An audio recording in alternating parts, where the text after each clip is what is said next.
आज हम जा रहे थे राहत बेकरी। मेरी बेटी की बर्थडे है अंशा की, तो उसके लिए हमने प्रिपरेशन करनी थी। तो ये हम पहुंच गए हैं राहत बेकरी और हम इन्हें ऑर्डर दे रहे थे पाइनएप्पल केक का, जिस पे हमने कहा था कि थोड़ी सी डेकोरेशन हो। लोगों को मैं ये सजेस्ट करूँगी कि अगर आपने डेकोरेशन करवानी है राहत बेकरी से तो आप ऑर्डर दें, प्री ऑर्डर दें।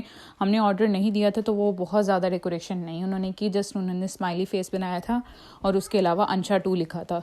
तो यहाँ थी वेराइटी ऑफ स्वीट और यहाँ का स्वीट बहुत यमी है। मैं बेकरी जाऊँ और कुछ मीठा ना लूँ, मेरी कमज़ोरी स्वीट है। So I just want barfi from here और मैंने अपना ऑर्डर दे दिया था। यहाँ पे बर्फ़ी का एक छोटी से जो 2 स्लाइस है ना, वही $7 के थे। हमारा बिल बन गया था $42 का केक के साथ और उन्होंने कहा था केक के लिए आपको थोड़ा वेट करना पड़ेगा और बर्फ़ी आपको अभी दे देते हैं। उसके बाद हम केक लेके निकले बैलून्स के लिए, क्योंकि डेकोरेशन तो बर्थडे पे बहुत कंपल्सरी एलिमेंट है।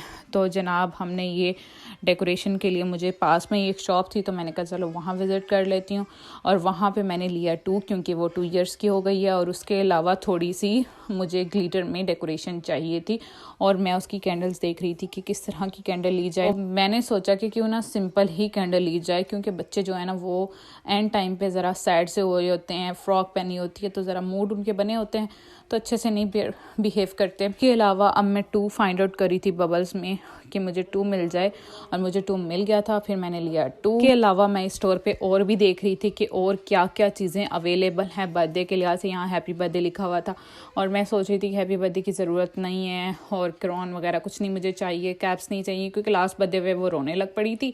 तो अब कैप्स लेके फ़ायदा क्या है, बच्चा रोने लग पड़ता है टाइम पे। तो बेस्ट चीज़ ये थी कि मैं जो है ना ग्लिटर वॉल्स के लिए ले लूँ और ये मैंने स्टफ़ ले लिया है और अब मैं अपनी टर्न का वेट कर रही थी कि मेरी टर्न आ जाए और उसके बाद मैं जाऊँ, बट यहाँ पे अभी वेट था तो मैंने सोचा दूसरी लाइन पे चले जाते हैं और उनसे मैं डिस्कस कर रही थी। वो कह रहे थे you want any chocolate any other stuff. मैंने सोचा भाई चॉकलेट क्या करनी है, चलो ये नेल कटर ले लेते हैं यहाँ पे। तो मैंने एक नेल कटर ले लिया और उसके बाद जनाब मैंने करवाया बिल। मैं उन्हें इस टाइम कह रही थी कि मुझे ना बिल के साथ रिसिप्ट भी चाहिए, तो वो कह रहे थे रिसिप्ट तो आपको दे देंगे मगर यहाँ चीज़ें चेंज नहीं होती। इट्स ओके, कोई बात नहीं, बट मुझे ये बताइएगा कि ये ग्लिटर वॉल के लिए जो मैंने लिया है ये कितने एरिया को कवर करेगा। और वो मुझे बता रहे थे कि इसकी लेंथ जो है वो 6 फुट होगी मगर इसकी विड्थ जो है ना वो 3 फुट तक होगी। सो ये बहुत ज़्यादा एरिया को कवर नहीं करेगा।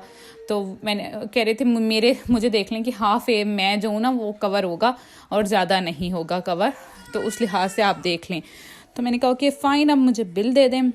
और बिल मैं इसलिए ले लेती हूँ कि मतलब बंदे को आइडिया हो जाए कि पर आइटम कितना एक्सपेंसिव था, ये पर आइटम कितनी चीज़ें अवेलेबल हैं और सारा कुछ पता चल जाता है और टैक्स कितना लगा है तो वो सारी चीज़ें पता चल जाती हैं। तो फिर मैंने वेट किया रिसिप्ट का और रिसिप्ट ली और मैं निकल गई घर की तरफ। आके हमने रात को जनाब स्टार्ट कर थी डेकोरेशन, हमने लगाया ग्लिटर। उसके बाद हम 2 को ना फिलअप कर रहे थे और ये जनाब हम फिक्स कर रहे हैं 2 कैसा लग रहा है। और उसके बाद जनाब ये आर्च जो है ना ये हमने फिलअप हुआ ही लिया था, हमने खुद इस पे एफर्ट नहीं की, बस हमने इसे फिक्स किया है और ये जनाब हमारी डेकोरेशन हो चुकी है। It's ready to go. और अब हमारी सुबह है केक कटिंग और सुबह हो गई है तो अब मैंने इसकी फ्रॉक निकाल ली है, उसके साथ सारे इसका ड्रेस निकाल लिया, शूज़ निकाल लिए हैं और ये है हमारा केक जो हमने राहत से लिया था।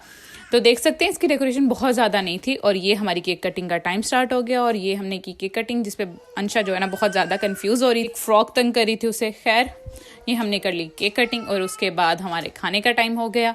तो आप बताएं आपको कैसी लगी वीडियो, लाइक शेयर कमेंट करिएगा और ज़्यादा से ज़्यादा मेरे चैनल को सब्सक्राइब करें।